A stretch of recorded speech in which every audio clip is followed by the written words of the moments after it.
Hey guys, how's it going? It is Bread Chicken here, bringing you with part 3 of the Battlefield 3 info you might want to know about.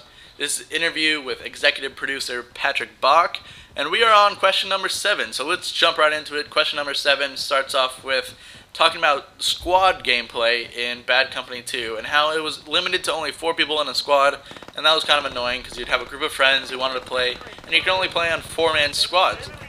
So the question was, are you changing your approach with Battlefield 3? Patrick Bach answers with a yes, and that it was actually a very crucial part of the game, and they were thinking that with only 4 people in a squad, it's not that accessible. You can only have 4-man groups, and it's not that fun because you can't play with your full party of buddies. And so he says, we have some really cool things that we'll show later when it comes to dictating how you will play with friends. So he's answered a lot of questions with the "we have really cool things and you will be able to use them with your friends" answer. It doesn't give us a lot of information on what they will be doing, but it's nice to know that we will have probably bigger parties and bigger squads, and everyone can play with who they want to play with, and he won't be limited to the amount of space and stuff like that.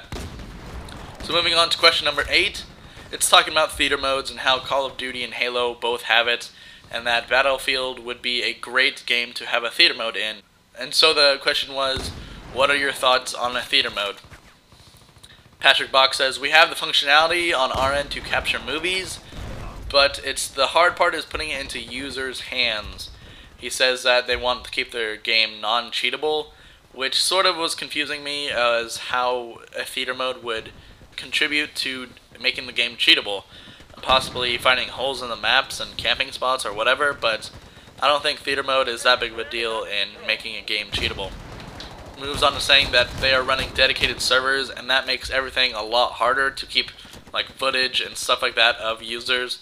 He says we're definitely looking into ways of delivering our version of this functionality, but I can't give away any details. So he's sort of keeping his mouth shut on the details of whether they have a theater mode or not. I'm thinking if they do have a theater mode, it's going to be a very good feature to use. I mean, these games are very long, very big, very massive. These games take a long time to play. There's a lot going on in these games, and it'll be a very big feat if they're able to accomplish the theater mode. If they don't, sort of a little bit depressing. I mean, you won't have this amazing functionality that other games have, possibly putting a little bit of a dampener on the Battlefield franchise just because of theater mode. But I don't think the people that really want the game are going to care that much. But moving on to question number 9, what are your plans for co-op, and will you be able to play the campaign with friends? So Patrick Bach's answer is very short and sweet, so I'm just going to read the whole thing for you. It says, we will have a co-op mode. I won't go into exact details about if it's going to be connected to this or that, but we will have a co-op mode in the box. So pretty straightforward. There's going to be a co-op mode in the box, or in the game, and we don't really know that much about it. But we go on with the question number 10, that's sort of a little segue. It talks about the Onslaught mode for Bad Company 2. And it says, how did you feel it was received? And Bad Company 2 had this Onslaught mode. If you're not sure about it, or didn't know what exactly it did, it was basically a co-op mode in which you could go and finish objectives with your team, or with your friends, or whoever you picked.